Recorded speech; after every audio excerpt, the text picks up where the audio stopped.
Bom dia, irmãos. Graça e paz. Vamos dar continuidade aqui, né? Quase no finzinho da nossa série de Romanos.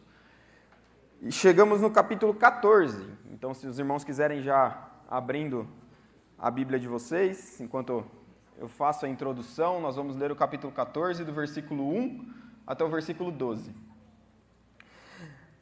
O livro de Romanos, como a gente já tem visto aí, ao longo de todos esses últimos domingos, há um bom tempo já, é um livro muito profundo teologicamente. E até o capítulo 11 do livro de Romanos, é muito explicado, Paulo explica muito a teologia. A teologia, na sua parte teórica, ele é muito voltado para o conteúdo realmente teológico. É muito voltado para a separação, para a divisão que existia entre judeus, entre gentios, entre a salvação pela graça, entre a forma errada que eles criam na salvação pela lei. Isso tudo é muito enfatizado até o capítulo 11. Do capítulo 12 para frente, até o fim do livro de Romanos, Paulo muda um pouco o jeito de abordar. E ele começa a abordar de uma forma muito mais prática, muito mais direta. O que Paulo faz aqui é mais ou menos, até o capítulo 11, eu vou falar para vocês a teoria, e do capítulo 12 para frente, eu vou explicar para vocês como colocar isso em prática no nosso dia a dia. E ele coloca em prática, e ele vai explicar para a gente, dar ênfase a essa prática, a partir dos nossos relacionamentos. A grande ênfase de Paulo na prática da teologia é voltada para relacionamento. E esse vai ser o centro da nossa reflexão hoje. A gente vai entender ali, a partir do capítulo 12, que Paulo vai falar primeiro do nosso relacionamento com Deus, como a gente deve oferecer o nosso corpo de forma santa e agradável e perfeita a Deus. Aí agora, depois no capítulo 13, ele vai falar um pouco até da nossa relação com os nossos governantes, que é uma coisa muito difícil que a gente tem vivido atualmente, né? Falar de política é a mesma coisa que você enfiar o dedo na tomada, é uma coisa que dá choque, é uma coisa que afasta. E Paulo foca isso no capítulo 13. E agora no capítulo 14, ele vai falar para a gente em como nós devemos nos relacionar com o próximo. No capítulo 13 ele já começa a falar um pouco sobre isso e agora ele vai enfatizar. E agora ele vai falar no capítulo 13 sobre o nosso relacionamento com o próximo, mas que é diferente de nós. Com o próximo que não é tão próximo assim.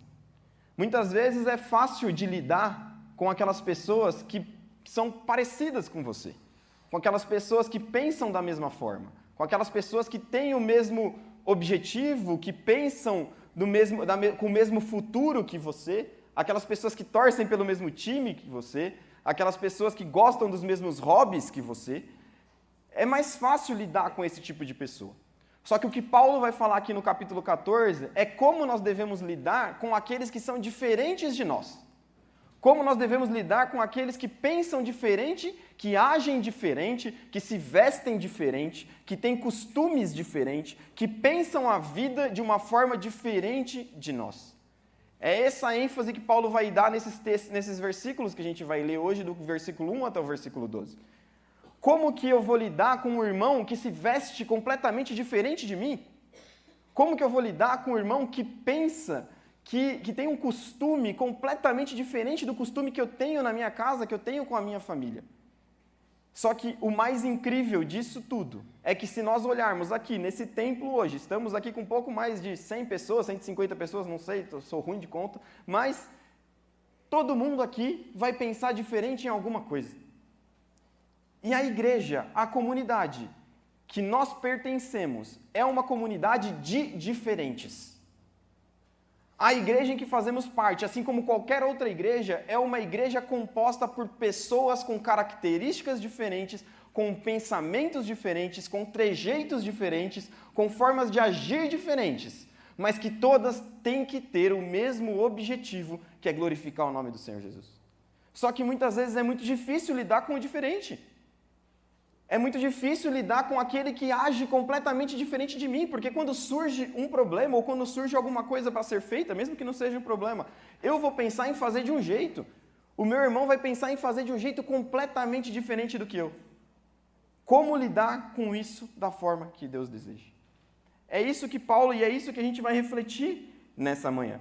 Paulo vai tratar, ele vai nomear de duas formas diferentes os grupos de pessoas. E ele vai falar entre os fracos na fé e os fortes na fé.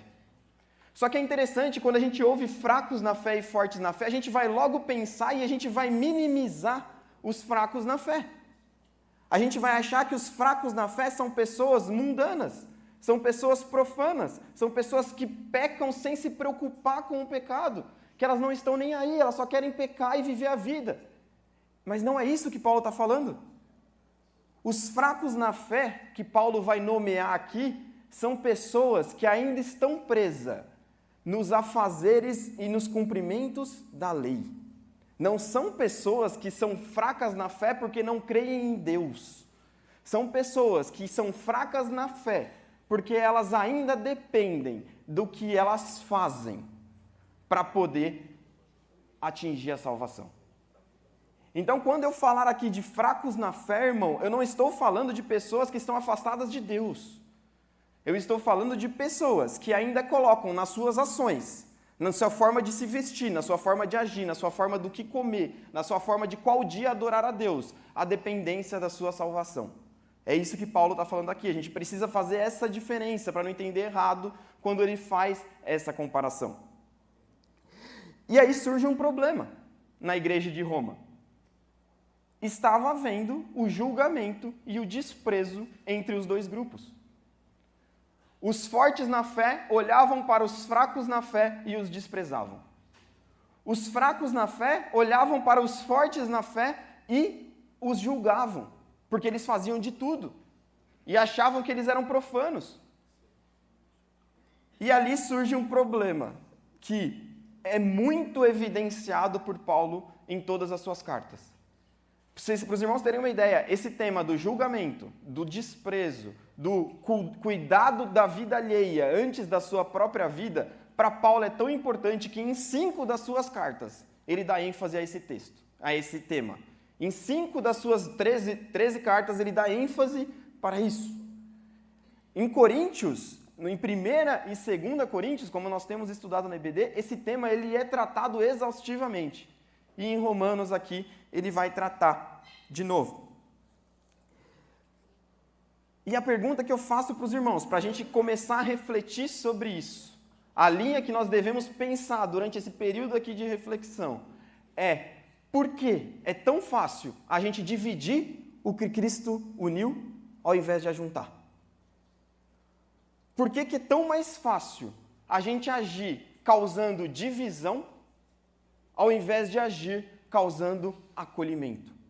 Que é o que Paulo vai pedir para nós aqui.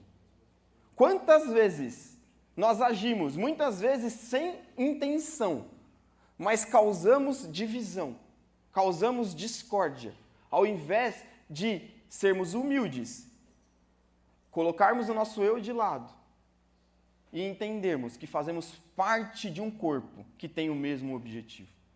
É essa linha que eu quero refletir com os irmãos nessa manhã. E para isso a gente precisa ler o texto. Vamos ler a partir do versículo 1 ao capítulo 14.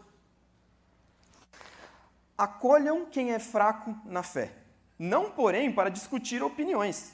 Um crê que pode comer de tudo, mas quem é fraco na fé come legumes. Quem come de tudo não deve desprezar o que não come, e o que não come não deve julgar o que come de tudo, porque Deus o acolheu.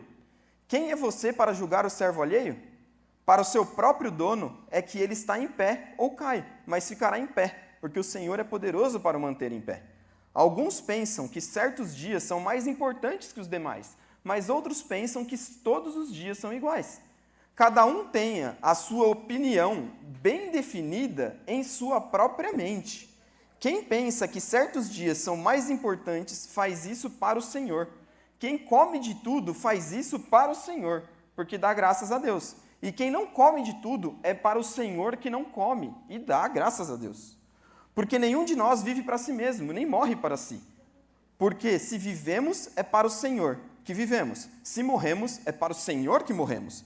Quer vivamos, quer morramos, somos do Senhor. Foi precisamente para esse fim que Cristo morreu e tornou a viver, para ser Senhor tanto de mortos como de vivos. Você, porém, por que julga o seu irmão? E você, por que despreza o seu irmão? Pois todos temos de comparecer diante do tribunal de Deus, como está escrito: por minha vida, diz o Senhor, diante de mim se dobrará todo joelho e toda a língua dará louvores a Deus. Assim, pois, cada um de nós prestará contas de si mesmo diante de Deus. Senhor, continue falando conosco, que Teu Espírito esteja livre, Senhor, para tocar aos nossos corações, que todos nós, Senhor Deus, possamos ser edificados, Senhor, e colocarmos em prática aquilo que ouviremos aqui, Senhor. É isso que eu te peço, em nome de Jesus. Amém. Amém. Havia um problema contextual na época. Havia um problema em que, provavelmente, os fracos na fé que Paulo denomina aqui eram, em sua grande maioria, não todos, mas em sua grande maioria, os judeus. Os judeus que haviam se convertido, mas ainda preservavam o cumprimento da sua lei mosaica. Eles ainda não comiam de tudo. Eles não comiam carne. E aí a gente vai ver, é bom até que a minha cunhada está ali, nutricionista, é fraco na fé quem come legumes. Olha, tá vendo? Quando eu não comer legumes, não brigue comigo, Dudu. Brincadeiras à parte, por que eles comiam legumes? Eles comiam legumes porque eles não sabiam da origem da carne que era oferecida. Eles não sabiam se aquela carne, se aquele animal havia sido abatido da forma correta, se ele havia sido cumprido a lei cerimonial para que ele pudesse ser ingerido. Então, é muito mais do que o não comer carne de porco. Esse grupo aqui é o grupo que não comia carne. Eram os vegetarianos da época, mas não com o objetivo que os vegetarianos de hoje em dia têm. Eles não comiam a carne porque eles tinham medo que eles poderiam pecar ao comer uma carne que havia sido consagrada ou que havia sido morta, que o animal havia sido morto de uma forma que não era o que a lei determinava. Já os fortes na fé eram provavelmente o grupo na sua ampla maioria, os gentios, que não tinham essas práticas. Então eles comiam de tudo, porque o próprio Jesus vem e fala: não torne impuro aquilo que eu já purifiquei. Só que para o judeu isso era muito difícil de ser compreendido. A gente vai ver Pedro lá no livro de Atos, que ele tem uma visão, os irmãos lembram, onde desce todo tipo de animal e Jesus fala para Pedro o quê? Mata e coma. Por 3 vezes Pedro faz o quê? Não, eu não vou comer. E Jesus fala, e Deus fala para Pedro: não torne impuro aquilo que eu já purifiquei. Então, provavelmente esse grupo, mas não em sua ampla maioria, por quê? Porque Paulo era judeu. E Paulo se classifica no primeiro versículo do capítulo 15 como nós que somos fortes na fé. Então havia judeus que haviam se libertado desses costumes e estavam vivendo debaixo da nova aliança, debaixo da graça. Mas era essa divisão que estava acontecendo ali. Só que ao invés de dividi-los entre judeus e gentios, que já era uma disputa étnica que acontecia na época, o que Paulo faz? Paulo inicia o texto falando aquilo que nós devemos fazer para não causar divisão, que é acolher. O primeiro versículo ele começa falando: acolham quem é fraco na fé, não porém para discutir opiniões. Acolham. Irmãos, acolher é muito mais do que conviver. Acolher é muito mais do que sentar no mesmo banco e ouvir uma palavra. Acolher é muito mais do que estar presente no mesmo local. Acolher é estar junto, é trazer para perto, é estar próximo. Quando eu ouço acolher, eu lembro muito de uma imagem de um pai, de uma mãe, quando o filho ou a filha, não sei se alguém teve essa experiência, a minha esposa já teve uma experiência parecida com isso, quando você perde a sua filha. E a filha fica desesperada, e ela não sabe onde está, e a filha fica naquele lugar, e ela está perdida, e ela está sozinha, e aí de repente ela olha para a mãe, olha para o pai, e dá aquele alívio: eu te encontrei. E aí abre os braços, e aí vem para aquele abraço, e provavelmente a criança chorando, a mãe muitas vezes chorando também, e eles se encontram, eles se abraçam, e eles traem, um está perto do outro, ali o pai e a mãe estão perto do outro. Só que aí depois que passa aquele acolhimento, vem por que você saiu correndo de longe de mim? Por que você foi andar sozinha? Por que você foi para o mar e foi mais para a esquerda e não percebeu que é nessa direção que o guarda-sol tem que ficar? Por que você entrou na C&A, foi para debaixo das araras e eu não te achava mais? Não aconteceu com a gente, tá, irmãos? É essa imagem que eu tenho. Essa imagem de você trazer para perto, independente do que houve de errado. Esse é o sentido que Paulo está falando aqui. E olha que interessante. O que Paulo vai condenar aqui no texto não é o fato de comerem ou não comerem. O ponto central da reflexão de Paulo aqui não é se é pecado comer a carne ou não comer a carne. Para isso é indiferente. Para Paulo isso é indiferente. Se você come da carne ou se você não come da carne, se você guarda os dias especiais ou se você não guarda os dias especiais, amém. O que não pode haver é o julgamento. O pecado condenado aqui não é a ação em si, de você se alimentar ou não se alimentar, de você se vestir ou não se vestir de tal forma, de você ter tal costume ou não ter tal costume. O pecado aqui é você julgar o seu irmão pelo fato dele ser diferente de você. É isso que Paulo está condenando aqui. Porque a gente, próximos tópicos, mas a gente deve acolher.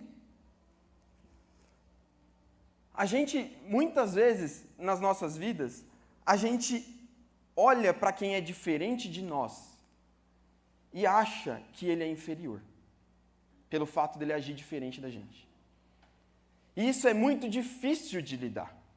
Eu costumo falar muito para casais, para os jovens casais, para casais de namorados e converso sempre. E a gente sabe, e eu sempre dou o exemplo do primeiro ano de casamento, em como é difícil você trazer duas pessoas tão diferentes, de famílias diferentes, de costumes diferentes, para colocar dentro do mesmo ambiente e dias, depende do dia, passarem 24 horas do dia juntos.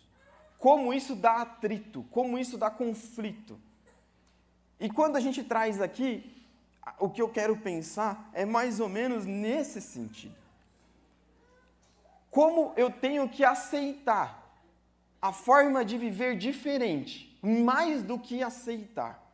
Como que eu tenho que acolher o diferente de mim dentro de uma comunidade como a que nós estamos aqui hoje? Existe uma frase muito conhecida, um dito popular muito conhecido entre nós, que é: trate o outro como você gostaria que você fosse tratado. Isso é um dito popular muito conhecido no nosso meio, só que John Stott, no livro dele de Romanos, ele vai ampliar isso. Olha a citação que ele tem aqui, eu tenho dele aqui. Tratar os outros como gostaríamos que eles nos tratassem é certamente uma garantia. Ok, tá certo. Mais segundo ainda, porém, é tratá-los como Deus o faz. A primeira opção é um guia acessível baseado em nosso egoísmo. A segunda é um padrão baseado na perfeição de Deus. Olha que interessante, você tratar o outro como você gostaria de ser tratado é um guia do seu egoísmo. Por quê? Porque você vai querer que todo mundo haja como você gostaria que fosse para você. Eu vou querer que os outros se vistam como eu me visto. Eu vou querer que os outros gostem das mesmas coisas que eu gosto. Eu vou querer que os outros ajam da mesma forma que eu ajo. Opa, tem uma armadilha aqui. Isso não é o que Deus quer para nós.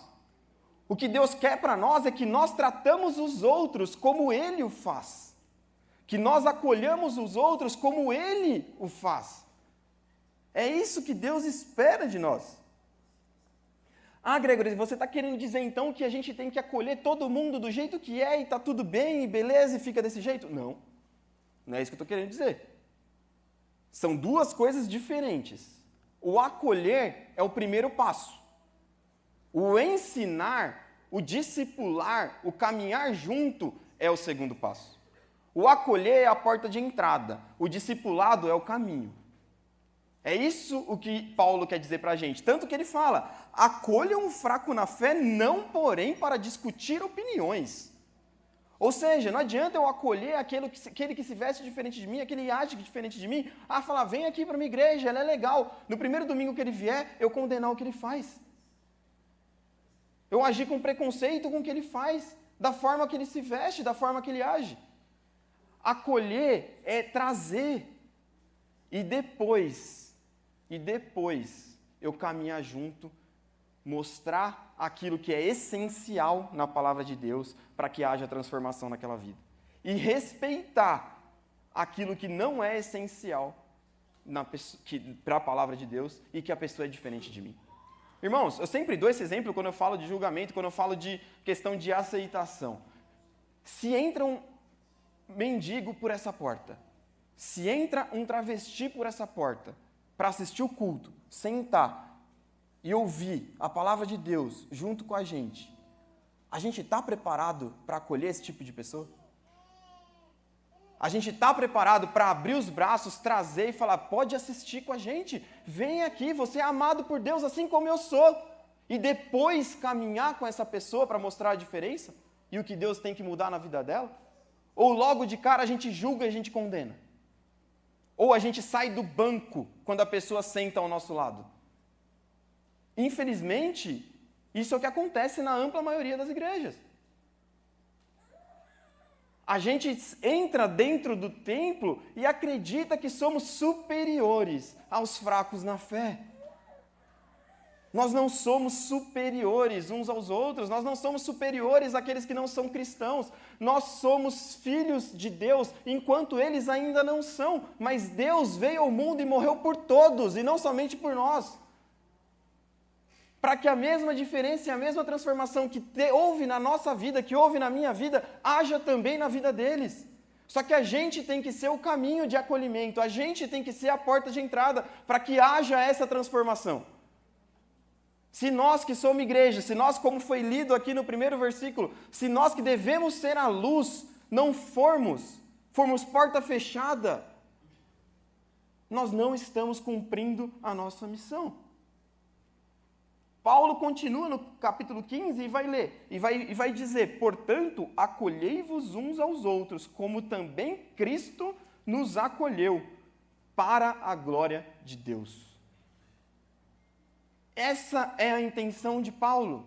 Esse é o desejo da reflexão de Paulo. Não importa o que você faz se não é essencial. O que importa é que nós devemos ter o mesmo objetivo como igreja, que é glorificar o nome de Jesus. O acolher, irmãos, não é só para aqueles que não conhecem a Cristo. O acolher, ele varia em fases da nossa vida. Provavelmente você já deve ter passado por fases em que tem gente aqui que pode estar se sentindo assim, passando por uma fase em que se sente sozinho, e que se sente deslocado, que se sente sem ambiente. Isso varia ao nosso dia a dia, isso varia na nossa fase das nossas vidas. Tem momentos em que a gente se sente dessa forma. E a igreja, a comunidade, deve ser o lugar em que a gente se sinta acolhido. Onde a gente encontre um conforto, mesmo em uma situação difícil, muitas vezes em uma situação de luto. Onde eu vou encontrar esse apoio, onde eu vou encontrar esse acolhimento, precisa ser na igreja. Além da nossa família, é claro, muitas vezes a gente não cumpre isso nem dentro da nossa própria casa. Nem com as nossas esposas, nem com os nossos maridos. Mas a igreja, que é o foco que Paulo está dando aqui, é o local em que precisa haver o acolhimento. O segundo ponto está a partir do versículo 5.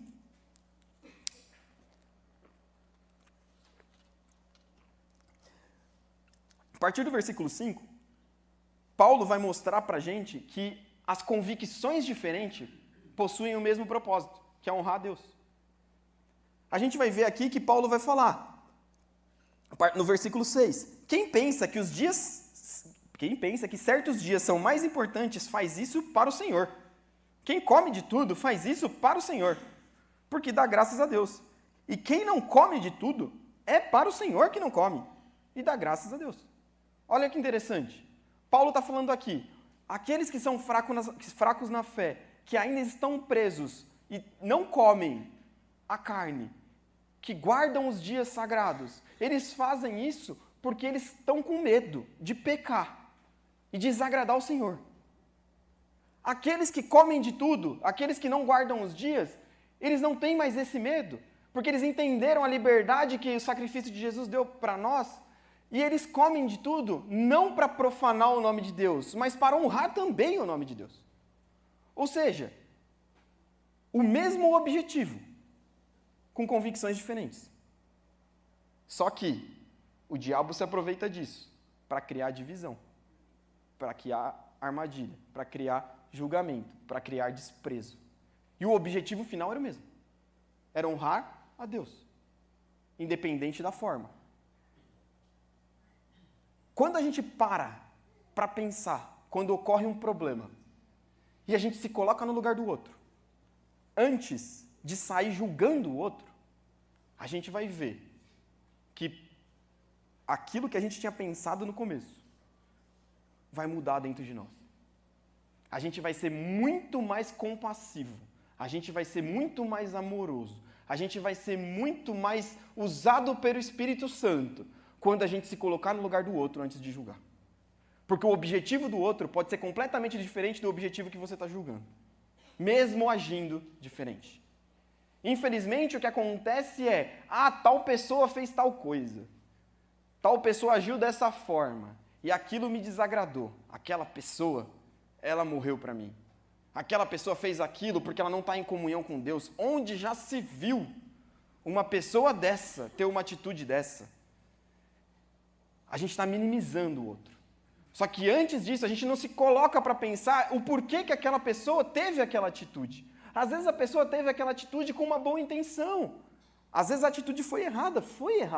Mas quando a gente enxerga a intenção da pessoa, a gente vai ver que aquilo talvez não tenha sido tão ruim como a gente está vendo.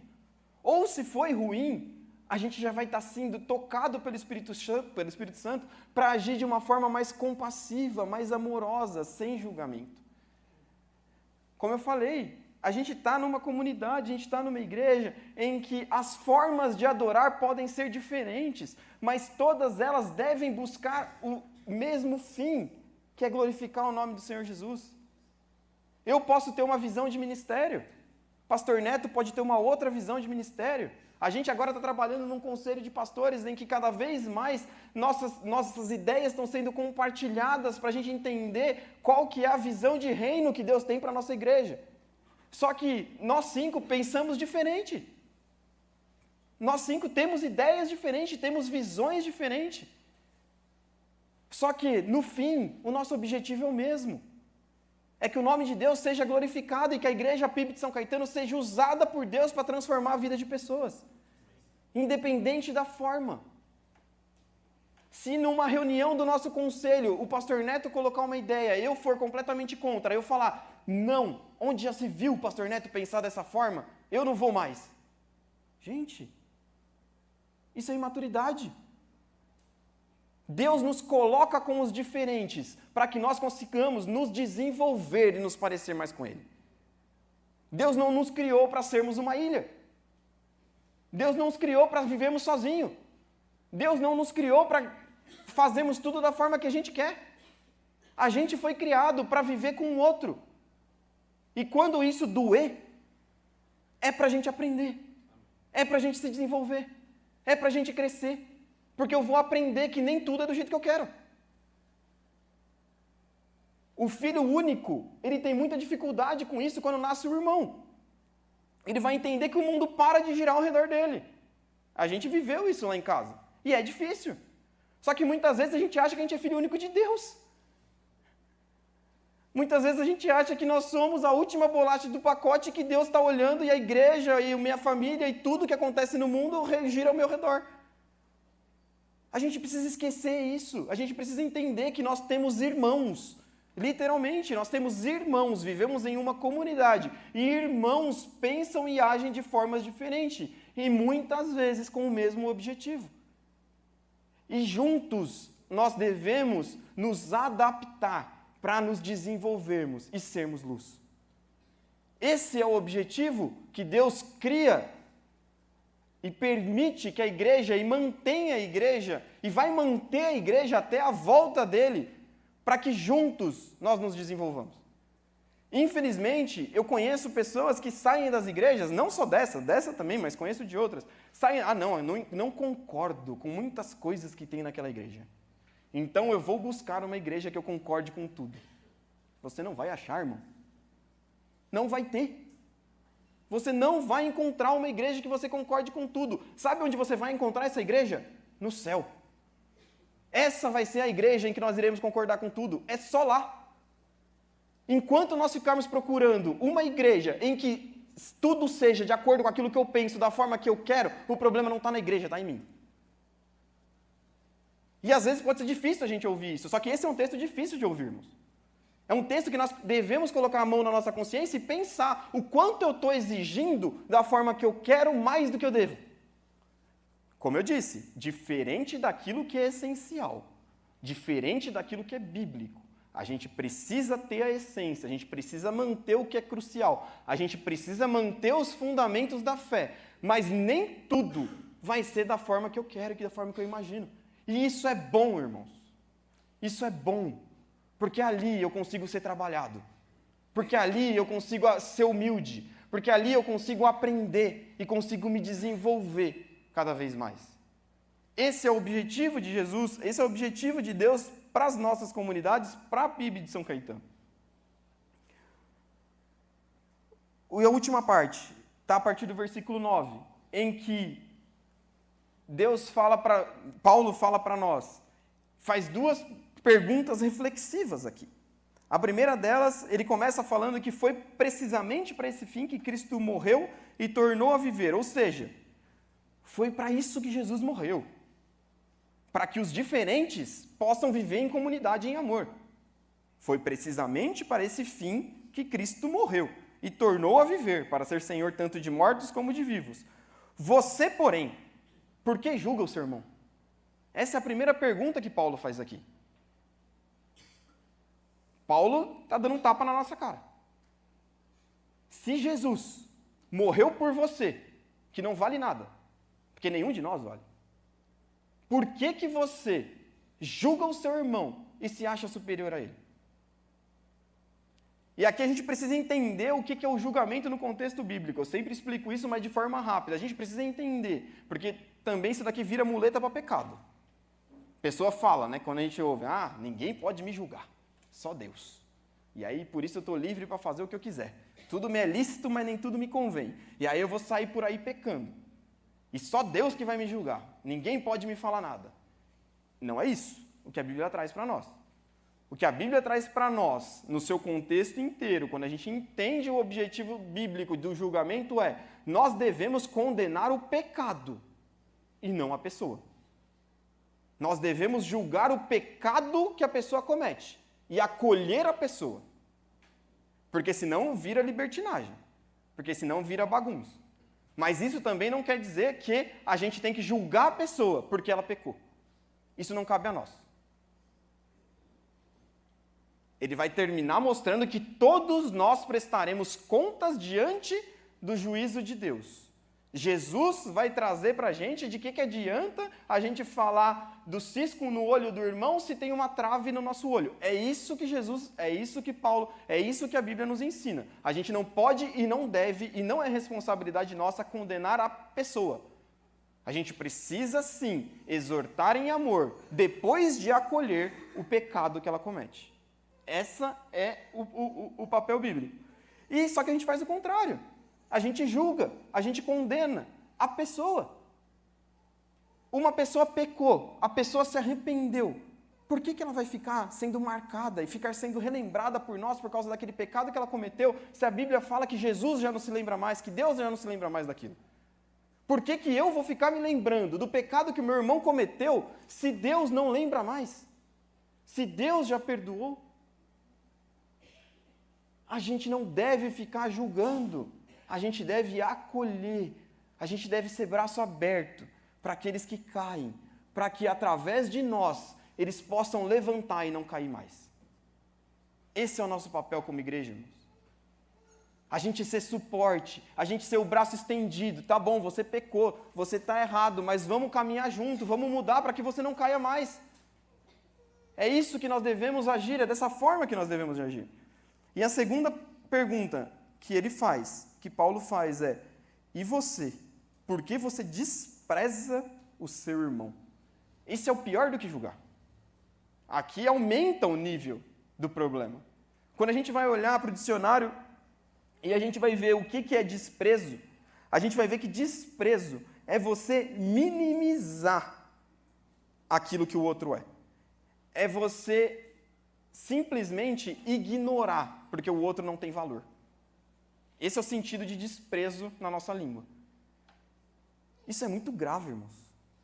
Porque se a gente chegar ao ponto de desprezar uma outra pessoa, de achar que ela não tem valor para você, quando você olha para a cruz e vê o que Jesus fez por mim e fez por você, isso é muito grave.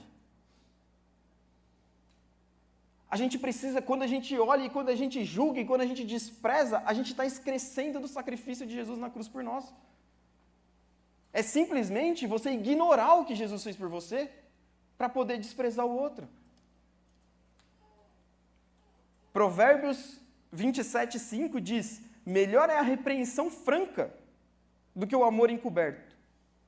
Quando a gente exorta com amor, quando a gente continua tentando, quando a gente entende que o outro não é inferior a mim, é melhor você ir exortar com amor e falar a verdade do que colocar uma capa, tapar o sol com a peneira e fingir que aquilo é amor, sendo que por dentro você está desprezando e você está julgando. A gente precisa deixar o julgamento, deixar o desprezo, entender que Jesus abriu mão da sua glória, se fez servo, morreu, se humilhou por mim, por você e por aquele que você não gosta, por aquele que te ofendeu, por aquele que pensa diferente de você.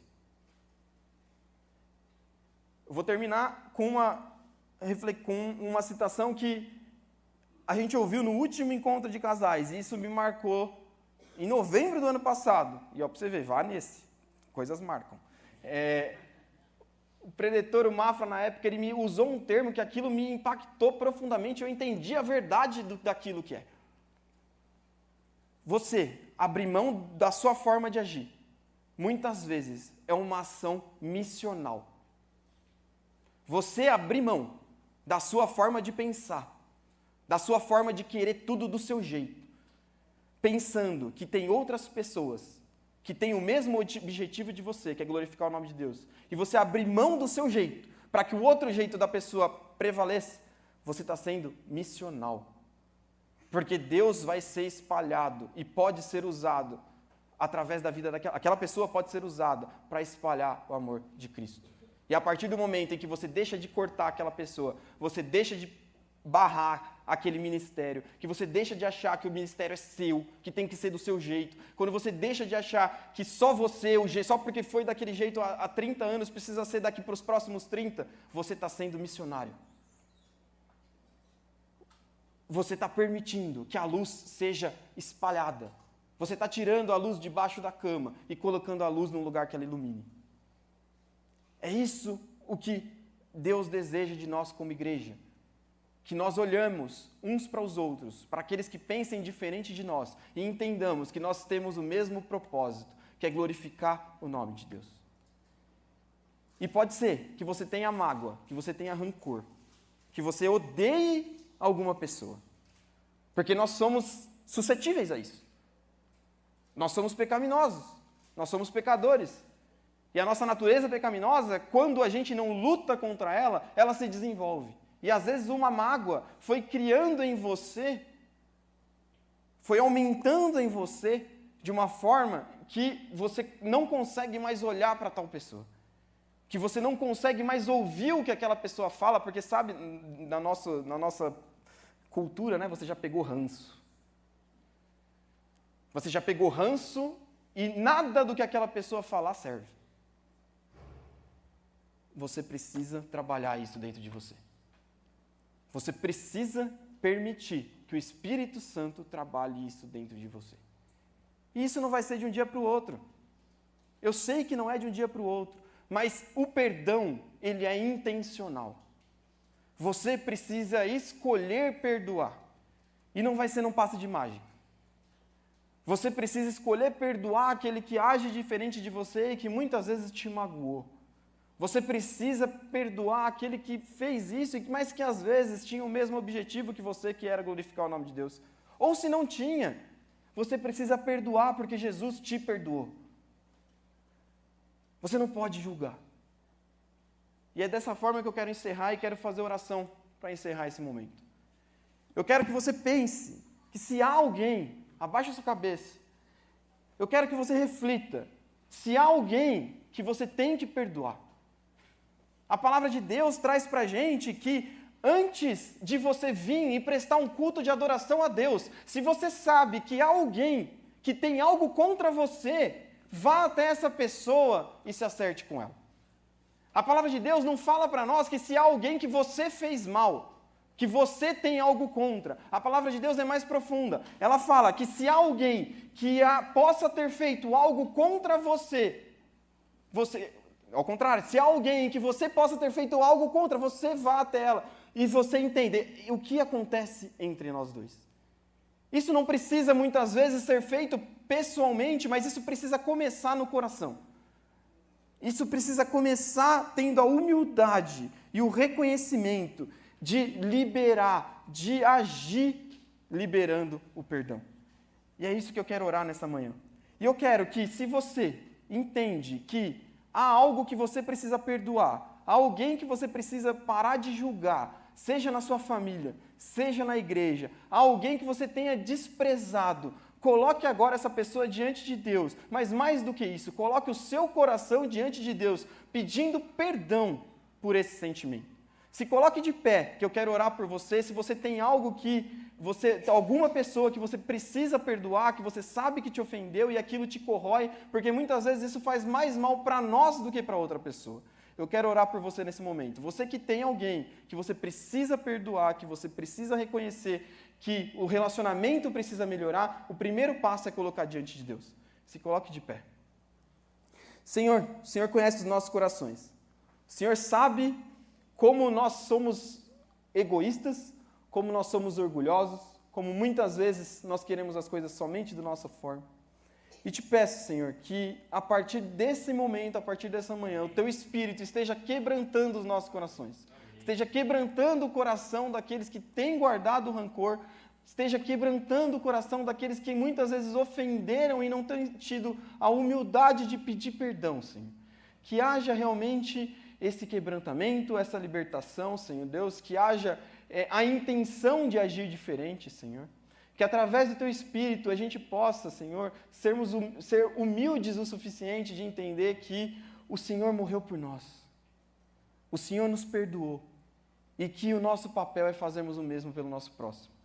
Amém. Que a gente possa, Senhor Deus, perdoar. Que a gente possa agir diferente. Que a gente possa se colocar no lugar do outro antes de julgar. Que a gente possa entender, Senhor Deus, que viver em comunidade é crescer com o diferente, é se desenvolver com o diferente. E que dessa forma, nós, como comunidade, como igreja, possamos crescer e fazer a diferença onde nós estamos, Senhor. Que as pessoas possam olhar para nós e ver que nós, a PIB de São Caetano, ver que os nossos ministérios, ver que os nossos pequenos grupos são diferentes dos relacionamentos ali fora. Que aqui realmente as pessoas estão dispostas, Senhor Deus, a entender que tudo é para a sua glória, mesmo que seja diferente daquilo que você pensa, Senhor. Complete essa palavra no coração de cada um. Que o Teu Espírito trabalhe, Senhor Deus, que o Teu Espírito incomode o coração daqueles que precisam perdoar, Senhor Deus, e que haja o perdão. E se haja necessário haver uma conversa, haver uma reconciliação, que o Teu Espírito, Senhor Deus, incomode para que isso aconteça. Esteja nos abençoando, Senhor Deus, pedimos a Tua graça, a Tua força, a Tua misericórdia, pois sabemos que isso é difícil, mas que através do Teu Espírito nós somos capazes, Senhor.